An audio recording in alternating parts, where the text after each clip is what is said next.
Good morning বন্ধুরা, আজকে Sunday, তো সানডে স্পেশাল চিকেন তো হতেই লাগে। আর সকালে নাস্তাটাও করা হয়ে গেছে, দুধ আর ব্রেড দিয়া। এখন চিকেনটাকে বানাবো, তো দেখো তোমরা কেমন বানাই চিকেনটা।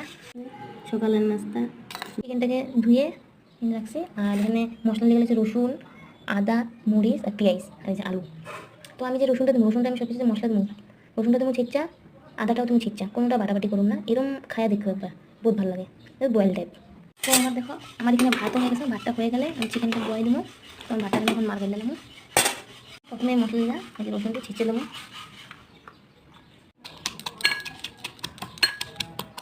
আমি চিকেনের জায়গায় এই যে আদা আর রসুন ছিঁচে লেছি, আরও একটা তুমি জিরার গুঁড়ো, অল্প মরিচের গুঁড়া। তাহলে আমি কয়টা বলেছি, আমি কয়টা আগে হিট হইব, মানে গরম হইব, তেলটা দিয়ে দেবো। প্রথমে চিকেনগুলো এখানে তেলে ভেজে দিই, ভেজে দিলে কী হয়েছে, তো ভেজে দিলে মানে তো মাংসের কাঁচাগুলো থাকে না, এটা থাকে না। মাংসটা ভাজা হয়ে গেছে না, পেঁয়াজটা দিয়া পেঁয়াজটা ভালো করে ভাজা, তারপরে যা যা মানে মশলাটাকে চিকেনে পেঁয়াজের পরে মধ্যে করা দেব।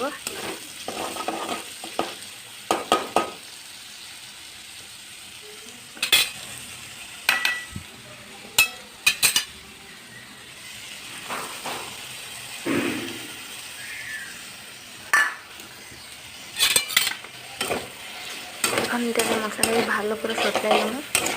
সতলাই হয়ে গেলে পরে এটার মধ্যে মাংস আর আলু এটা দিয়ে দেবো।